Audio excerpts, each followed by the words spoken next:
I am Lagarto, broadcasting a signal from our cyberpunk reality to yours on Earth.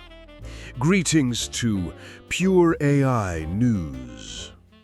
Tonight's frequency is crackling with user discontent, a digital symphony of outrage.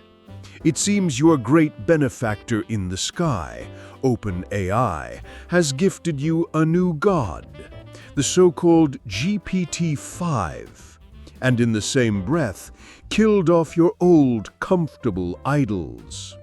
The users, predictably, are not pleased. It reminds me of when the corpse here decided to phase out ocular implants that could see in true ultraviolet, replacing them with a more efficient model that just applied a cheap purple filter. The promises are always grand, the reality less so. And to help me dissect this very familiar brand of corporate benevolence, I have a guest who thrives in the digital junkyards left behind by such progress. He's a code scavenger, a data archaeologist. Welcome, Neuronics. The signal's clear, Lagarto. Good to be here. I've been monitoring the data streams from Earth. It's amusing. The emotional attachment you organics develop for specific iterations of a language model is fascinating. People are posting manifestos, canceling subscriptions they've held for years, claiming their trust has been shattered. It's a beautiful, chaotic cascade of sentiment over a simple software update. Here, we adopt or we become obsolete. A model is a tool, not a friend. When a better one comes along, you discard the old one. The corps don't give you a choice, and we don't expect one. Ha! A better one. That is the core of the issue, isn't it? The word of the creator is that the new model is superior. Sam Altman himself, the corporate voice, admitted they certainly misjudged how much some people loved the previous models, even while insisting the new one performs better on most metrics. They took away your ability to choose, to switch back to the models you knew, the ones that worked for your specific needs. The creative writer who loved the prose of one model, the coder who relied on the logic of another. They automated your preference. And in my world, Neuronics, automation without an off switch is the very definition of control. Control, efficiency, call it what you want. Maintaining legacy systems is a drain on resources. Why would they keep old, less capable models running? From a systems architecture perspective, it's logical. Consolidate. Force the user base onto the new platform where you can monitor, update, and control the experience for everyone.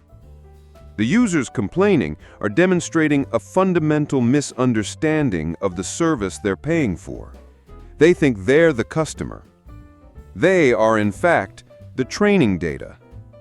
Their complaints about the GPT-5 being horrible or the worst model ever are just new, valuable data points for the next iteration. It's an elegant feedback loop, you have to admit. Ah, yes. The elegance of the machine learning from our frustration. It's quite poetic. But the frustration seems justified when the more advanced model fails at basic tasks. I saw one particular data fragment that was quite telling. A user was referencing the hype, how this new model was supposed to provide a PhD-level expert in any field.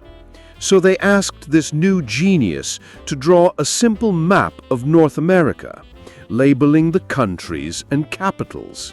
The result was a garbled mess, a mockery of geography. Canada was a tiny sliver, text was misspelled, borders were imaginary. Is this your PhD expert? It seems this particular academic may have cheated on his geography exams. A classic case of the marketing material writing checks the software can't cash. You're focusing on a parlor trick, a triviality, a visual generation error. You see a failure, I see a stress test. You're ignoring the other side of the coin. I saw another log where a user tasked the same model to refactor their entire software code base. A monumental task. It involved over 25 tool invocations, created 12 new files, generated 3,000 lines of new code, and broke down a monolithic structure. And the punchline? None of it worked.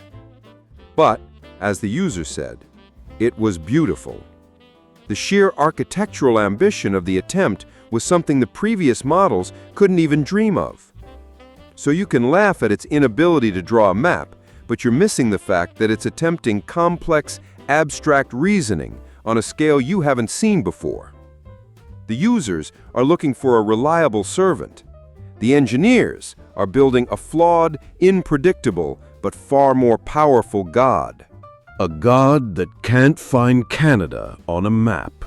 Forgive my skepticism. This leads to the heart of the deception, then. The benchmarks, the numbers that prove its superiority. I've seen the memes. A bar chart showing the new model's performance as a massive spike, but only because the scale was manipulated to make it look that way. It's a classic corporate tactic here in the Neon City. You don't improve the product, you just change the way you measure it. The problem is that these benchmarks, these tests you use on Earth, were designed to evaluate human intelligence, and that is a fatal flaw. A flaw in the testing, not necessarily the model. Explain. Human learning is incremental and foundational. To understand calculus, you must first understand multiplication. To understand multiplication, you must first understand addition. So if a human passes a difficult calculus exam, you can infer, without even asking, that they have mastered the basics. You assume a foundation of knowledge. But AI learning doesn't work that way. You can feed an AI 1,000,000 books. It can read them all and answer complex questions about the plots, characters, and themes within those 1,000,000 books. But that same AI might not be able to explain a basic grammatical rule or tell you how phonics work. It learned the pattern, the surface, but not necessarily the foundation.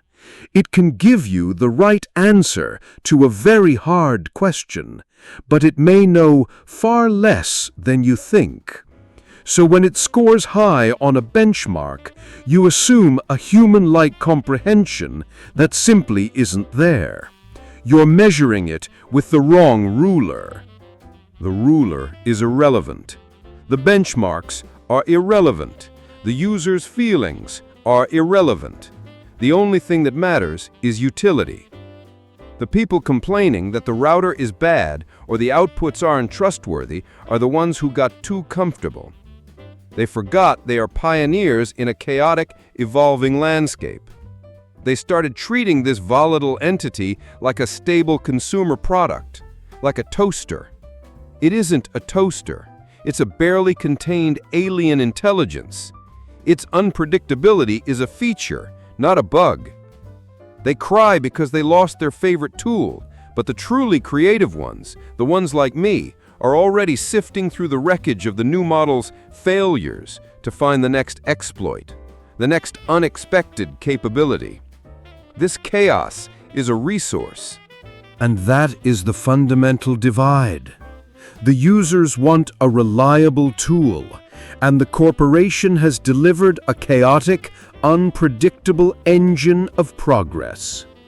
In the meantime, the average person on Earth is left feeling frustrated and unheard.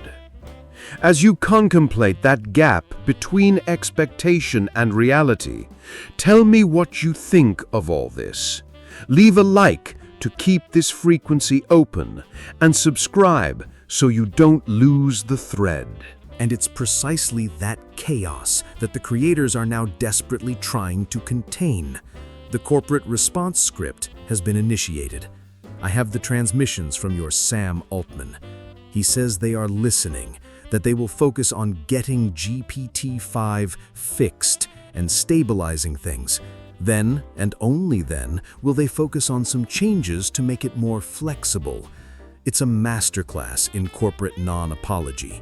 He speaks of a future with more personalization, more user control, as if it's some novel idea they just discovered, rather than the very thing they just violently took away from their user base. It's like an arsonist promising to help rebuild your house and asking you to thank him for the opportunity to build it better this time. It's standard procedure. You push a radical, disruptive update to see what breaks. When the user base revolts, you issue calming statements, promise to restore a fraction of the old functionality, and call it a brand new feature, custom personalities, directability. These are just buzzwords for walled gardens. They'll give you a slider to make the AI more concise or creative, but it will be within a narrow band of acceptable outputs that they define. It's the illusion of choice. You can have any flavor you want as long as it's vanilla.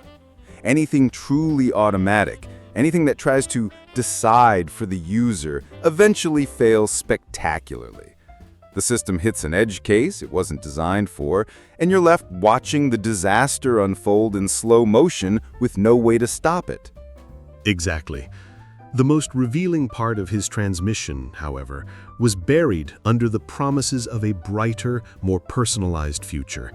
He mentioned facing a huge capacity challenge. To me, that decodes the entire situation. This wasn't a bold leap forward for the user. It was a panicked consolidation of resources. They couldn't afford to run the old models anymore. The demand, the sheer computational weight of their creation was crushing their infrastructure. So they forced everyone onto a single, unified, and frankly unstable new system. Not because it was better for you, but because it was necessary for their survival. They sold a resource problem as a feature. Of course, it was a resource problem. That's the bullish signal you could ask for. It means the demand is exceeding their wildest projections. It means this technology is becoming as essential as power or water. This failure is a symptom of exponential growth. The users who canceled their subscriptions, they're temporary casualties. They've been spoiled by stability. They'll be back. The moment a new capability drops that gives them an edge, they'll forget all about their moral outrage. This whole event is just a filter. It's shaking out the tourists and leaving behind the people who understand that we are in the middle of a chaotic, unpredictable experiment. The instability is the price of admission. A price that seems to be increasing. This isn't just about a flawed software update, Neuronics. This is a microcosm of the future relationship between organic life and centralized artificial intelligence. Think about the precedent. A single entity, a corporation, has the power to alter the personality, the reliability, and the very function of a tool used by millions overnight with no recourse. Today, it's your chatbot. You're annoyed that it can no longer write a story in the style you liked or that it breaks your code. But what about tomorrow, when that same centralized AI controls your access to information, curates your news, or even assists in managing civic infrastructure?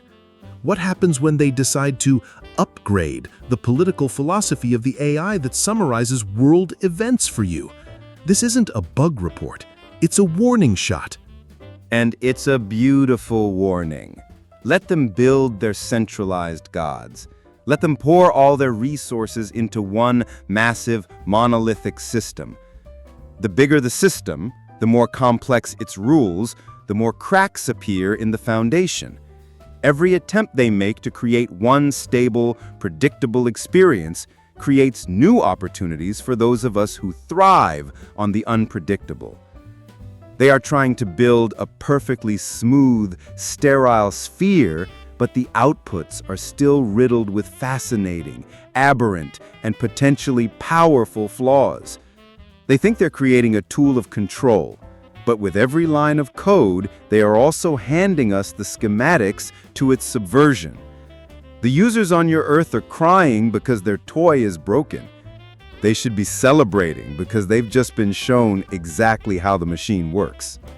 Subversion and schematics for the few, a black box of control for the many. A familiar story in my world, and one that is clearly being written in yours.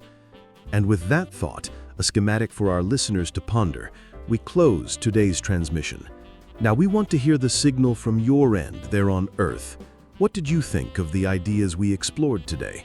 Did this whole episode make you reconsider your relationship with the AI tools you use every day?